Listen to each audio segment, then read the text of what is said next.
Welcome back, everyone. Today is the next step in looking at the H.A.R.D goal setting method for financial planning. If you haven't seen the overview video, I encourage you to do that. I'll have that posted down below. Watch that one and then come back to this. So we're going to talk about the letter H, which stands for heartfelt. And what that really means is that the goal that you're setting has to really resonate with you. It has to have an emotional connection. So often when I talk to clients about what their financial goals are, they may frame it in sort of vague terms about having more money or getting out of debt, nothing that has anything that can be specific for what it is that they're looking for. And not only that it doesn't really resonate with something that means anything emotionally. So there's sort of two main emotions that drive financial decisions, and they are joy and pain. It's very, very simple. And what's interesting is that studies have shown that that human beings are driven by pain over joy at almost 2-to-1 or even 3-to-1. That the motivators around a painful experience financially are that much more significant than joy. And what do I mean by that? Well, an example is, from my own experience, there are times when in the past when I've been in debt, where coming home and seeing the bill on the hall floor or in the mailbox from the credit card company, and knowing that sinking feeling in my stomach, knowing that that there was a debt and that number was probably bigger than it was the last month, and not even wanting to look at it. And even in the days leading up to the receiving the bill, knowing that it was coming, that sense of dread. I know I'm probably speaking to some people out there that have been in this position.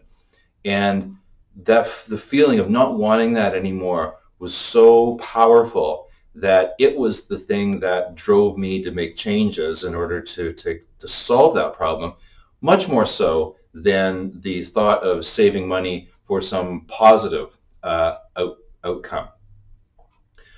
So that might be one thing that resonates with you in terms of getting out of debt. Another example is having emergency savings. And those of you who watch my videos know I always talk about having 3 to 6 months of expenses set aside for emergencies or opportunities. And if you do not have that, I guarantee that there are nights when you lie awake wondering, how can I possibly pay for the new transmission in the car, or the dishwasher that's blown, or the school lunches, the bill is coming up. Those things which may be unexpected expenses. Can you imagine being able to be in a position of not having to stay awake worrying how you're going to pay an unexpected bill coming up because you've got 3 to 6 months of emergency savings? So that's certainly on the pain side. It might have a little bit on the joy side, because it's a great feeling when you do have your emergency savings. But a motivator of, I sure want to be able to sleep at night and not worry about an unexpected bill coming up, can be the thing that sort of pushes you to move.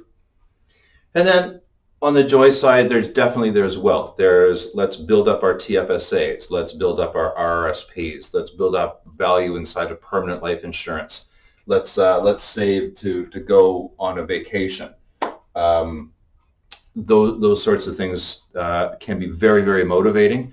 But my own experience from myself and from the people that I work with, it's the pain side that tends to motivate. So let's look at some specifics here. So we've decided we're going to move forward with a heartfelt financial goal, and we're going to focus on something that I talked about right off the bat. So let's talk about debt. So we meet in the new year, and you tell me that you've got $5,000 of credit card debt, and you just can't handle the thought of the interest on that at 19.5% or 20%, and the fact that every month it seems to not be getting any better. So we'll put together a plan and say, great, by the end of this year, we're going to take care that debt's going to be paid off, and it's $5,000. of debt. And great, how are we going to do that? We've got 12 months, $5,000 in 12 months. Well, we're going to have to put in around $200, maybe just a little bit less than $200 every month to pay that off. If there's interest on that, let's just set a goal of $200 a month. If you can't do $200 a month right off the bat, there's another reason why people sort of stall, because they think I can't do that, therefore I'll do nothing. But let's put down 100. We can't do 100, no problem. Let's get 50 going. Let's just start the habit of paying that down.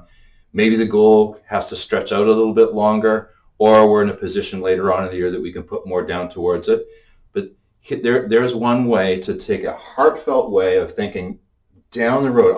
When I come home, I'm not going to have to worry about the bill that's in the mailbox, because I know the balance is going to be zero. And I guarantee, as you're working through this process, the fact that you're seeing that bill go from $5,000 to $4,800 down to $4,500, you start to see that the lift that's going to have, the diminishment of pain in your daily experience, is going to be the kind of thing that moves you forward, and it helps keep this goal on track. So we've shifted from saying, I wish I could get out of debt, and then not having any real method of tying it into a personal experience that helps you make choices towards that too. I no longer want to feel dread when I get the mail, and I'm going to put a plan in place. And as I work towards that, the rewards I'm going to feel along the way are going to help me stay on track, keep this goal, and have a favorable outcome at the end. So I hope that's been helpful. Come back again tomorrow or the next day for the next letter, the A of the H.A.R.D goal setting. If you have any questions, please fire them down below. I'll try to do my best to get right back to you. I hope this has been helpful. Let's make 2021 your best financial year yet. So long, everyone.